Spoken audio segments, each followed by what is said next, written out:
Hi everybody, this is week 25 of our book club on the book thief, and today we're going to read The Bread Eaters and The Hidden Sketchbook. We're only reading 2 chapters because the second one is quite long. There's some illustrations too, so we'll be sharing our screen in turn to share our illustration with you in case you have a different version. And as per usual, we'll have 4 questions for you. C'est notre 25e semaine du club de lecture pour la Voleuse de livres et aujourd'hui on va lire seulement 2 chapitres. Ce sont les mangeurs de pain et le carnet de croquis caché. Le deuxième chapitre qu'on va lire a quelques illustrations, alors on va partager nos écrans pour que vous pouvez voir les illustrations. Et dans mon copie du livre, le texte avec les illustrations est un peu difficile à lire, alors je serai un peu plus lent à lire aujourd'hui. Je suis désolée, je fais de mon mieux, mais vous verrez quand je partage mon écran, le texte est un peu étrange. Yeah, it's a bit blurry for some reason. It looks like it's, yeah. Anyway, that's how it is today. So let's get started. The Bread Eaters. It has been a long and eventful year in Molching, and it was finally drawing to a close. Liesel spends the last few months of 1942 consumed by thoughts of what she calls 3 desperate men. She wondered where they were and what they were doing. One afternoon, she lifted the accordion from its case and polished it with a rag. Only once, just before she put it away, did she take the step that Mama could not. She placed her finger on one of the keys and softly pumped the bellows. Rosa had been right. It only made the room feel emptier. Whenever she met Rudy, she asked if there had been any words from his father. Sometimes he described to her in detail one of Alex Steiner's letters. By comparison, the one letter her own Papa had sent was somewhat of a disappointment. Max, of course, was entirely up to her imagination. It was with great optimism that she envisioned him walking alone on a deserted road. Once in a while, she imagined him falling into a doorway of safety somewhere, his identity card enough to fool the right person. The 3 men would turn up everywhere. She saw her Papa in the window at school. Max often sat with her by the fire. Alex Steiner arrived when she was with Rudy, staring back at them after they'd slammed the bikes down on Munich Street and looked into the shop. "Look at the suits," Rudy would say to her, his head and hands against the glass, "all going to waste." Strangely, one of Liesel's favorite distractions was Frau Zapfel. The reading session included Wednesday now as well, and they'd finished the water-abridged version of the Whistler and were on the dream carrier. The old woman sometimes made tea or gave Liesel some soup that was infinitely better than Mama's, less watery. Between October and December, there had been one more period of June, with one to follow. As on the previous occasion, Liesel had rushed to Munich Street, this time to see if Max Vanderberg was among them. She was torn between the obvious urge to see him, to know that he was still alive, and an absence that could mean any number of things, one of which being freedom. In mid-December, a small collection of Jews and other miscreants was brought down Munich Street again to Dachau, parade number 3. Rudy walked purposefully down Himmel Street and returned from number 35 with a small bag and 2 bags. Wie game's Daumensch? The content of Rudy's bag, 6 stale pieces of bread broken into quarters. They pedaled ahead of the parade toward Dachau and stopped at an empty piece of road. Rudy passed Liesel the bag. "Take a handful." "I'm not sure this is a good idea." He slapped some bread onto her palm. "Your Papa did." How could she argue? It was worth a whipping. "If we're fast, we won't get caught." He started distributing the bread. "So move it, Zamensch." Liesel couldn't help herself. There was a trace of a grin on her face as she and Rudy Steiner, her best friend, handed out the pieces of bread on the road. When they were finished, they took their bikes and hid among the Christmas trees. The road was cold and straight. It wasn't long till the soldier came with the Jews. In the tree shadows, Liesel watched the boy. How things had changed from fruit stealer to bread giver. His blonde hair, although darkening, was like a candle. She heard his stomach growl, and he was giving people bread. Was this Germany? Was this Nazi Germany? The first soldier did not see the bread. He was not hungry, but the first Jew saw it. His ragged hand reached down and picked up a piece up and shoved it deliriously to his mouth. Is that Max? Liesel thought. She could not see properly and moved to get a better view. Hey, Rudy was livid. Don't move. If they find us here and match us to the bread, we're history. Liesel continued. More Jews were bending down and taking bread from the road, and from the edge of the trees the book thief examined each and every one of them. Max Vanderberg was not there. Relief was short-lived. It stirred itself around her just as one of the soldiers noticed a prisoner drop her hand to the ground. Everyone was ordered to stop. The road was closely examined. The prisoner chewed as fast and silently as they could. Collectively, they gulped. The soldier picked up a few pieces and studied each side of the road. The prisoner also looked. In there! One of the soldiers was striding over to the girl by the closest trees.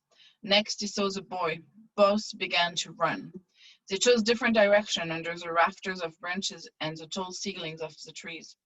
Don't stop running, Liesel. What about the bikes? Scheiß drauf! Shit on them! Who cares? They ran, and after 100 meters, the hunched breast of the soldier drew closer. It sidled up next to her, and she waited for the accompanying hand. She was lucky. All she received was a boot up the ass and a fistful of words. Keep running, little girl. You don't belong here. She ran, and she did not stop for at least another mile. Branches sliced her arms, pine cones rolled at her feet, and the taste of Christmas nettle chimed inside her lungs. A good 45 minutes had passed by the time she made it back, and Rudy was sitting by the rusty bikes. It collected what was left of the bread and was chewing on a stale, stiff portion. I told you not to get too close, he said. She showed him her backside. Have I got a footprint? So why did Rudy decide to give bread to the Jewish people being paraded through Molching? He knew what was going to happen, so why did he decide to do it? Okay. Le carnet de croquis caché. Quelques jours avant Noël, il y eut un autre raid aérien, mais aucune bombe ne toucha Molching. D'après la radio, la plupart tombèrent sur la campagne environnante. Dans l'abri des guildes, les gens eurent une réaction intéressante.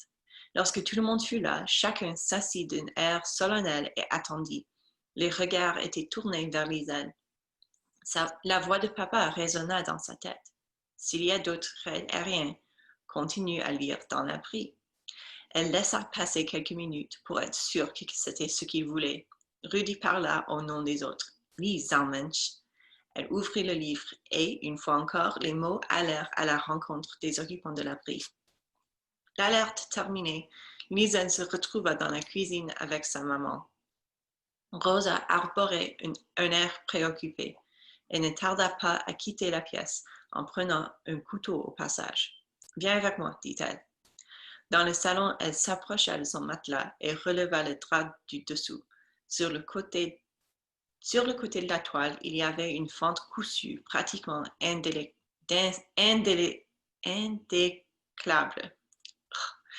Rosa la découssit avec précaution et y inséra le bras presque jusqu'à l'épaule. Quand elle le ressortit, elle tenait à la main le carnet de croquis de Max Vandenberg. « Il a demandé qu'on te le remette lorsque tu seras prête, déclara-t-elle. Je pensais le faire à la date de ton anniversaire et puis je me suis dit que tu pouvais déjà l'avoir à Noël. » Elle se retraça une expression étrange sur le visage. Ce n'était pas de la fierté, plutôt le poids du souvenir. « Pour moi, tu es prête depuis toujours, Liesel. Dès ton arrivée ici, accrochée à ce portail, tu étais destinée à le recevoir. » Elle lui tendit le livre. Sur la couverture, on pouvait lire ceci. La secoueuse des mots. Un petit recueil de pensées pour Liesel Memminger. Liesel le prit avec infiniment de douceur. « Merci, maman, dit-elle à Rosa. » Elle l'entoura de ses bras. Elle mourait d'envie de dire à Rosa Huberman qu'elle l'aimait. Dommage qu'elle ne l'ait pas fait. Elle aurait voulu aller le lire au sous-sol comme au bon vieux temps, mais maman la persuada de ne pas s'y rendre. « Ce n'est pas pour rien que Max est tombé malade, dit-elle, et je n'ai pas l'intention de te laisser attraper du mal. » Elle lut donc dans la cuisine. devant le fourneau rougeoyant, la secoueuse des mots. Elle parcourut le carnet qui comportait beaucoup de textes courts et d'histoires, ainsi que des dessins avec leurs légendes. Par exemple, Rudy sur une estrade avec 3 médailles d'or autour du cou et cheveux couleur citron écrit en dessous. Il y avait aussi le bonhomme de neige, tout comme la liste des 13 cadeaux, sans parler des récits des nuits dans le sous-sol ou près du feu. Naturellement, beaucoup de ses pensées, de ses croquis et de ses rêves avaient trait à Stuttgart, à l'Allemagne et au Führer. Il était aussi question de la famille de Max. À la fin, il n'avait pu s'empêcher de l'inclure. Il devait le faire. Et puis, Liesel arriva à la page 117. C'est là que se trouvait la secoueuse de mots proprement dit. C'était une fable ou un conte de fées, Liesel ne savait pas trop. Même lorsqu'elle regarda dans le dictionnaire universel du Den quelques jours plus tard, elle eut du mal à comprendre la différence. Sur la page précédente, il y avait une petite note. Page 116. Liesel, j'ai failli rayer cette histoire. Je me disais que tu étais trop grande et puis je me suis dit qu'il n'y a pas d'âge pour ce genre de conte. Cette histoire curieuse m'est venue à l'esprit en pensant à toi, à tes mots, à tes livres. J'espère qu'elle t'intéressa. Elle tourna la page. Et je vais partager. Il était une fois un petit homme bizarre qui décida qu'il ferait 3 choses dans sa vie. 1. Il se coifferait avec une raille du côté inhabituel. 2. Il se laisserait pousser une curieuse petite moustache. 3. Il serait un jour le maître du monde. Pendant un bon bout de temps, le jeune homme ne fit rien de spécial. Il réfléchissait à la manière dont il pouvait se rendre maître de la planète. Et puis un jour, en voyant une mère qui se promenait avec son enfant, il eut l'illumination, le plan parfait. À un moment, la femme se mit à gronder le petit garçon, qui finit par se mettre à pleurer. Elle lui parla alors doucement, ce qui le consola et le fit même sourire. Le jeune homme se précipita vers la femme et lui sauta au cou. « Les mots !» s'écria-t-il avec un grand sourire. « Pardon ?» Mais il ne répondit pas, il avait déjà disparu. Oui, le Führer avait décidé qu'il dominerait le monde par les mots. « Je ne tirerai pas un seul coup de feu, décida-t-il. Je n'en aurais pas besoin. » Pour autant, ce n'était pas quelqu'un d'irréfléchi. Accordons-lui au moins ceci, il n'était pas du tout idiot. Pour commencer, il allait planter les mots dans un maximum de zones de sa patrie. Il les planta jour et nuit et il les cultiva. Il les regarda pousser et bientôt toute l'Allemagne fut couverte d'une forêt de mots. C'était une nation de mots cultivés. Pendant que les mots poussaient, notre jeune Führer avait également planté des graines de symboles qui allaient bientôt s'épanouir. Le moment était donc venu. Le Führer était prêt. Il attira son peuple vers son cœur glorieux avec ses beaux mots idiots cueillis dans ses forêts. Et les gens vinrent. On les plaçait sur un tapis roulant et ils passaient dans une machine qui, en 10 minutes, leur donnait un concentré de vie. On les alimentait avec des mots.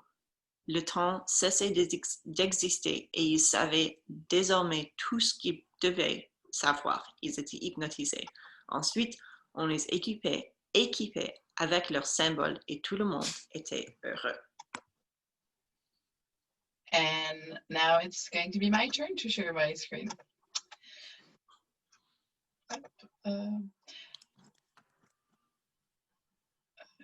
Sorry.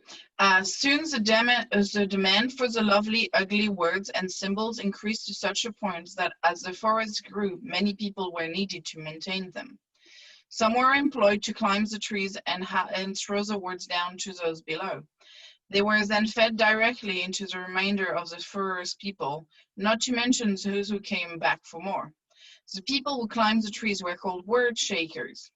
The best word shakers were the ones who understood the true power of words. They were the ones who could climb the highest. One such word shaker was a small skinny girl. She was renowned as the best word shaker of her region because she knew how powerless a person would be without words. That's why she could climb higher than anyone else. She had desire. She was hungry for them. One day, however, she met a man who was despised by her homeland, even though he was born in it. They became good friends, and when the man was sick, the word shaker allowed a single teardrop to fall on his face. The tear was made of friendship, a single word, and it dried and became a seed, and when next the girl was in the forest, she planted that seed among the other trees. She watered it every day. At first there was nothing, but one afternoon, when she checked it after a day of word shaking, a small sprout had shot up. She stared at it for a long time. The tree grew every day faster than everything else, till it was the tallest tree in the forest. Everyone came to look at it. They all whispered about it, and they waited for the furrow. Incensed, he immediately orders the tree to be cut down. That was when the word shaker made her way through the crowd. She fell to her hands and knees. "Please," she cried, "you can't cut it down." The furrower, however, was unmoved. He could not afford to make exception. As the word shaker was dragged away, he turned to his right-hand man and made a request. "Axe, please." At that moment, the word shaker twisted free. She ran. She boarded the tree, and even as the furrower hammered at the trunk with his axe, she climbed until she reached the highest of the branches. The voices and axe beats continued faintly on.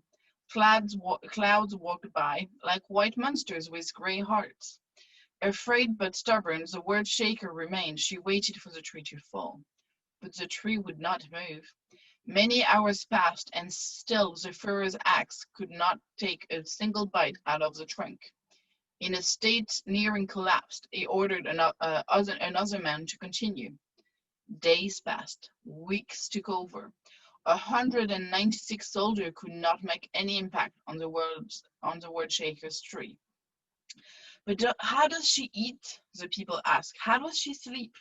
What they didn't know was that other word shakers threw supplies across, and the girl climbed down to the lower branches to collect them. It snowed, it rained. Seasons came and went. The word shaker remained. When the last axeman gave up, he called up to her, "Word shaker, you can come down now. There is no one who can defeat this tree." The word shaker, who could only just make out the man's sentences, replied with a whisper. She handed it down through the branches. "No, thank you," she said, for she knew that it was only herself who was holding the tree upright. No one knew how long it had taken, but one afternoon, a new axeman walked into town. His bag looked too heavy for him. His eyes dragged. His feet drooped with exhaustion. "The tree," he asked the people. "Where is the tree?" An audience followed him, and when he arrived, clouds had covered the highest region of the branches. The word shaker could hear the people calling out that a new axeman had come to put an end to her vigil. C'est à mon tour encore? Yep. Ici. Elle ne descendra pas, dirent-ils, pour personne. Ils ignoraient qui était cet homme. Ils ignoraient aussi qu'il n'était pas du genre à se décourager. Il ouvrit son sac et en sortit un objet plus petit qu'une hache. Les gens éclatèrent de rire. Impossible d'abattre un arbre avec un vieux marteau, dirent-ils. Le jeune homme ne les écoutait pas. Il fouilla dans son sac et en tira des clous. Il en mit 3 dans sa bouche et entreprit de planter une 4e dans le tronc. Les premières branches étaient maintenant très hautes et il estimait que s'il utilisait chaque clou en guise de marchepied, il lui faudrait bien 4 pour les atteindre. L'imbécile rugit l'un des badauds. Personne n'a réussi à abattre cet arbre avec une hache et lui, il pense y parvenir avec... Il se tue. Le premier clou pénétra dans le tronc. Au 5e coup de marteau, il était assez solide pour supporter le poids du jeune homme qui planta alors le 2e et se mit à grimper. Au 4e clou, il avait atteint le niveau des branches. Il continua à monter. Il aurait bien aimé lancer un appel, mais il y renonça. L'escalade lui parut interminable. Il lui fallut plusieurs heures avant d'atteindre la cime de l'arbre. Enfin, il découvrit la fillette endormie dans son lit de nuages, enroulée dans les couvertures. Il la contempla pendant plusieurs minutes. Le soleil réchauffait le sommet ennuagé. Le jeune homme tendit sa main vers elle et la secoueuse du mot s'éveilla. Elle se frotta les yeux et, après avoir longuement étudié son visage, elle demanda « C'est bien vous ?» Elle pensait « Est-ce sur votre joue que j'ai pris cette graine ?» Le jeune homme hocha affirmativement la tête. Son cœur eut le vertige et il s'accrocha un peu plus fort aux branches. Oui. Ensemble, ils restèrent au sommet de l'arbre. Ils attendirent que le nuage se dissipe et à ce moment-là, ils purent voir le reste de la forêt. Ça n'arrêterait pas de pousser, expliqua la secoueuse des mots. Mais ça non plus. Le jeune homme regardait la branche sur laquelle il appuyait sa main. Il avait marqué un point. Ils parlèrent et regardèrent encore, mais puis ils descendirent en abandonnant sur place les couvertures et le reste de la nourriture. Les gens n'en croyaient pas leurs yeux. Dès le moment où la secoueuse des mots et le jeune homme regagnèrent le monde, les marques de hache commencèrent enfin à être visibles sur l'arbre. Des meurtrissures apparurent, des fissures se formèrent sur le tronc et la terre frémit. « Il va tomber !» s'écria une jeune femme. « L'arbre va tomber !» Elle avait raison. L'arbre quoi? L'arbre immensement haut de la secoueuse de mots se mit à pencher. Il gémit tandis qu'il était aspiré vers le sol. Le monde trembla. Quand tout fut terminé, l'arbre gissait parmi les autres arbres de la forêt. Il ne pouvait pas la détruire toute, mais au moins il l'avait entamée en traçant un chemin d'une couleur différente. La secoueuse de mots et le jeune homme grimpèrent sur le tronc, maintenant horizontal. Ils passèrent à travers les branches et se mirent en marche. Quand ils se retournèrent, ils virent que la majorité des spectateurs commençaient à rentrer chez eux, ici, là, dans la forêt. Mais en chemin, ils s'arrêtèrent à plusieurs reprises et tendirent l'oreille. Il leur sembla entendre des voix et des mots derrière eux sur l'arbre de la secoueuse des mots. Pendant un long moment, Liesel resta appuyée à la table de la cuisine. Elle se demandait où se trouvait Max, là-bas dans cette vaste forêt. Le jour baissait. Elle s'endormit. Rosa l'envoya au lit et elle alla se coucher en serrant contre son cœur le carnet de croquis de Max. C'est quelques heures plus tard, à son réveil, qu'elle trouva la réponse à sa question. « Bien sûr, murmura-t-elle. Bien sûr, je sais où il est. » Elle se rendormit. Elle rêva de l'arbre. Et j'ai 2 questions pour ce chapitre. Et ce sont: pourquoi est-ce que Max a cru que Liesel n'était pas encore prête pour lire son carnet de croquis? Et où est-ce que Liesel croit que Max est? And I have one question, which is, who is the little girl? Why doesn't she want to get down from the tree? And that's everything for this week, guys. Thank you very much for being with us. And we hope you enjoy seeing some of the drawings. It was kind of cool to see them. I always enjoy when we have some of Max's works. And yeah, if you have any questions or you'd like to comment and answer the question on the video, please feel free to do that. We'll be happy to hear from you. And we'll be hitting the half-year mark next week with week 26. So well done if you're still here. C'est la fin pour aujourd'hui. S'il vous plaît, répondez aux questions, laissez des commentaires. Et la semaine prochaine, ce serait la 26e semaine et ce serait 6 mois entiers qu'on lit ce livre. On espère vous voir la semaine prochaine. Merci. Bye.